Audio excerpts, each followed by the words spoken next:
everybody, this is Crowbar, and you're listening to Falls Count Radio. Bobby Starr, how are you doing? I'm doing good, but just from the introduction, it sounds like I must be old like Hogan. Oh, no. You still got plenty of years left in the business. We've got a lot of questions for you. Anyway. Now, we've got a long list of questions, so if you don't mind, let's go and get started. Hit it, bro. All right. Now, growing up, were you a wrestling fan? If so, who were some of your favorites and least favorites? Well, I mean, growing up, I'm here in Baltimore now. We've got a Legends show this weekend here, and I'm here with my mom. Growing up in Baltimore, my mom was like a semi-professional bowler, so, like, you know, you follow your parents and you do that stuff. And people laugh every time I tell them this story. It snowed one weekend, really, really bad here, and wonderful East Coast winters. But anyway, I go to turn on cartoons, as any kid does. You know, I'm like 14, 12, something like that. And there's no cartoons on. It was pro wrestling. It was WWF back when they used to run the Poughkeepsie Mid-Hudson Civic Center, one of those shows. And it was absolutely amazing. I watched Paul Orndorff and Roddy Piper beat the hell out of one another, and from that point on, I was hooked. And it wasn't just one guy. It was every guy. Because growing up here in Baltimore, we used to get one WWF show a month. And on a month like March with 31 days, you may even get two. And then you've got one every month of the year, NWA every month of the year. Then the AWA would come here and do their big super shows where they would get the Road Warriors on the show from the NWA and Japanese people and stuff like that. So growing up in Baltimore, this town was hot for pro wrestling at one time. Now, was wrestling your first career choice? If not, what was? No, wrestling really was. I mean, when I was in high school, I had no clue. My life, I didn't know what the hell I was going to do. And I started training, actually, when I was in high school. I met a wrestler by the name of Bad Boy Ricky Lawless, who lives here in Baltimore. God rest his soul.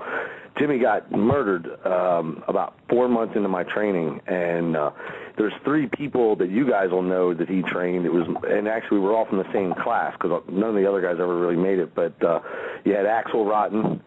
You had Jumpin' Joey Maggs, who was famous for WCW, and then myself.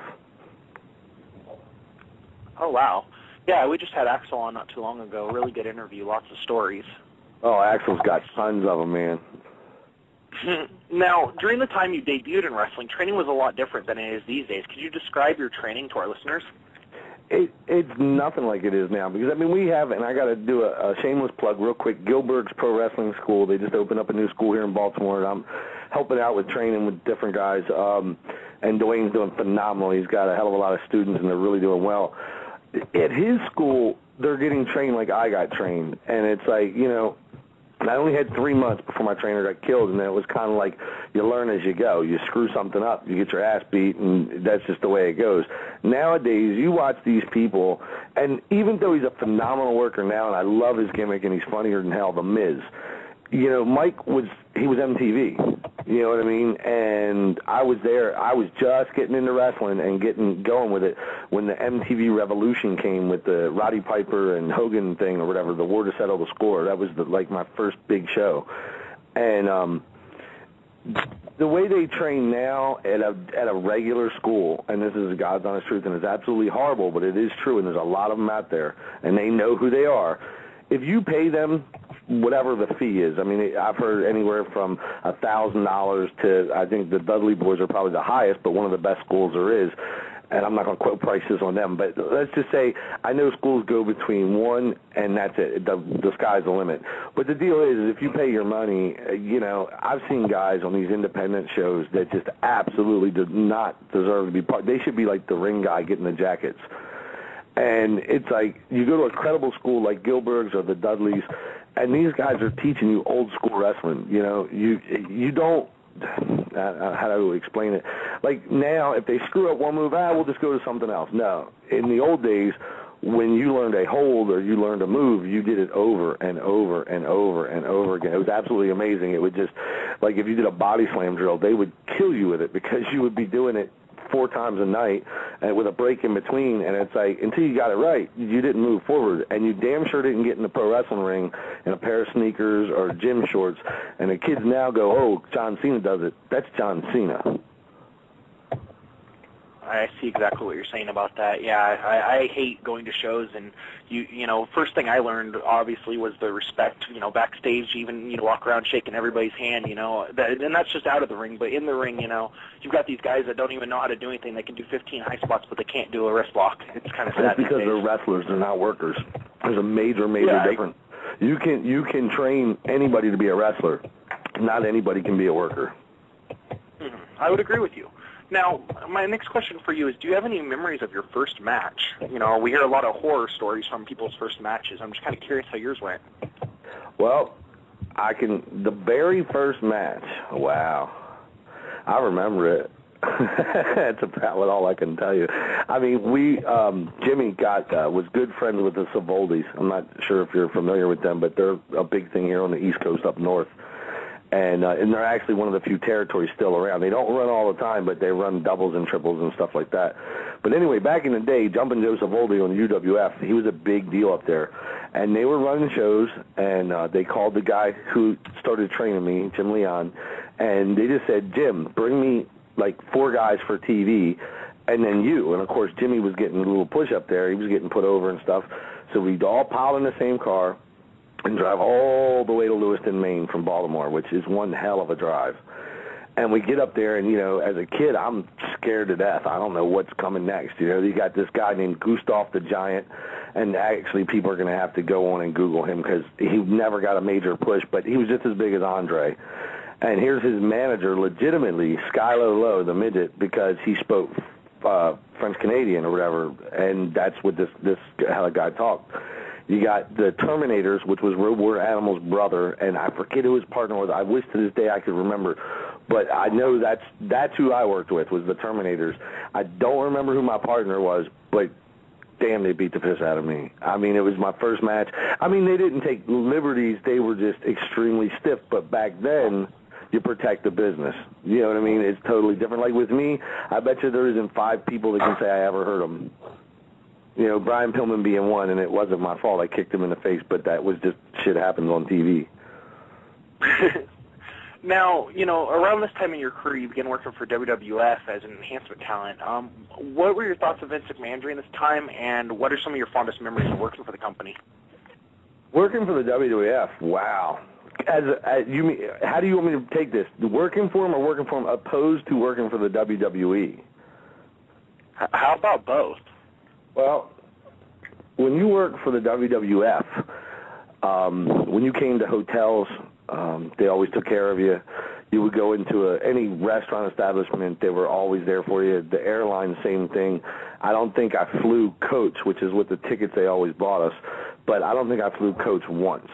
Because in those days and times, professional wrestlers were gods, man. It's just like now, you know, you go to everybody's got a different team that's on the phone right now, but I have the Ravens here in Baltimore.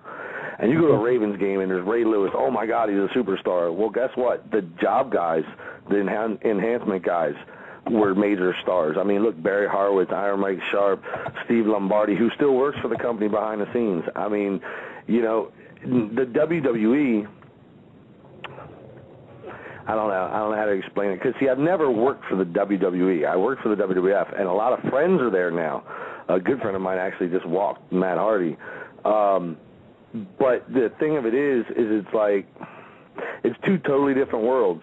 If you look at we were talking about this last night at the wrestling gym, the classic hot tag. If you watch pro wrestling now, as they would have you believe it, number one, it's not pro wrestling, it's entertainment, which back in our day, that would get your ass kicked.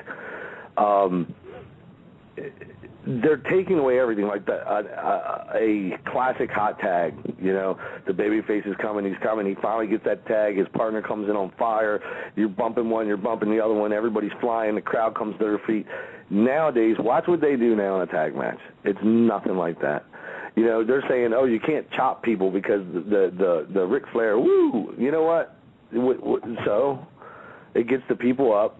See, in my day, they paid me a fee to go out there, and depending on what job I was doing, but in some matches they paid me to go out there and make these guys look like $1 million. Well, that's all they would say. They don't tell you how to do your job back in my day. Now, today, these guys, it's totally different. It's like if everything is timed.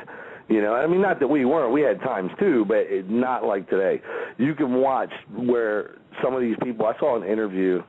It was one of the divas and one of the young guys, and you got to forgive me. We were talking about this last night too. I can't even remember all their names anymore, and that should tell you something because in 1987 through, actually 85, but say 87 through 2005. There wasn't a guy working on TV I didn't know who it was, and that most of them I hadn't met and worked with. But now there's so many guys. But nevertheless, they were doing an interview, and they must have got wrapped up. And the thing of it is you know, you have someone with a time letting you know. I mean, because you're on national television, they're going to fade to black. You look like a complete ass if you're standing there talking when they go to black. So somebody's winding them down. And evidently, they ran out of material, and it was on WWE. And I watched it, and I went, oh, somebody's going to get their ass chewed when they walk through the curtain by Vince tonight. And see, but back in my day, very rarely did Vince McMahon ever have to chew out any of us because, like Ricky Morton said, I saw a shoot interview with Ricky Morton and Manny Fernandez, and like Ricky said, it didn't matter from the opening enhancement guy to the main event. Everybody could work. It's not like now. You know, back then you could go in a dressing room and be confident, no matter whose name goes against yours on the blackboard for TV, that they're going to take care of you, and in change they're going to make them look like $1 million. And it's like, you know, people never quite got that. They say, oh, wrestling's fake. No, not by a long shot.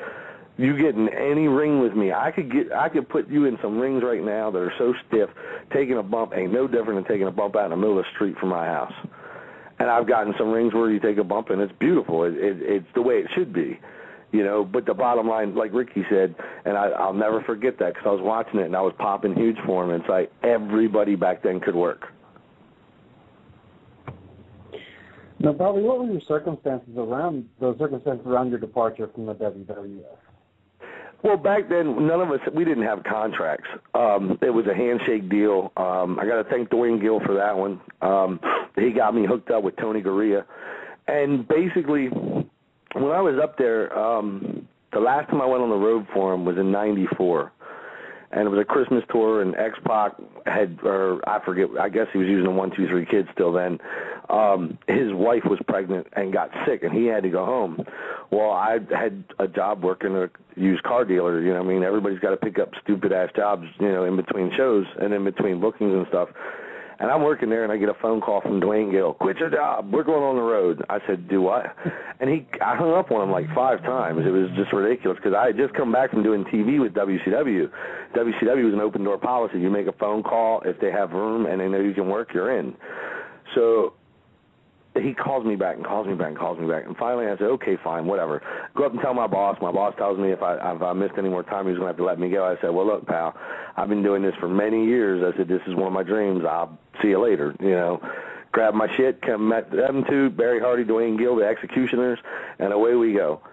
And we did that last loop, and there was nothing wrong. I wrestled Nikolai Volkov every night. Nikolai is a major star. He's held the tag team titles with the Sheik. Everybody loves the Iron Sheik.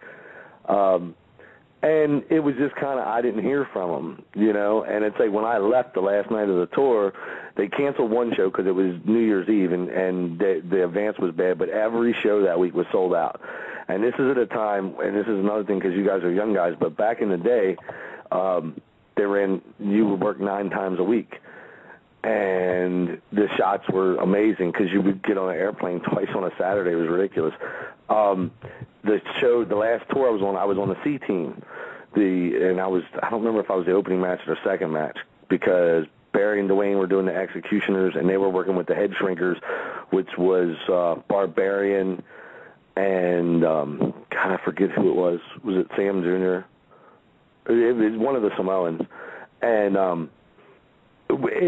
like they told me at the end of the tour, there was nothing wrong and everything was cool and they'd see me soon, but then the phone didn't ring, you know, and that's, back then there was no friggin' cell phones and shit like that. We had pagers, but even those, I mean, they only work when you're by your house or whatever, in your, like, home state.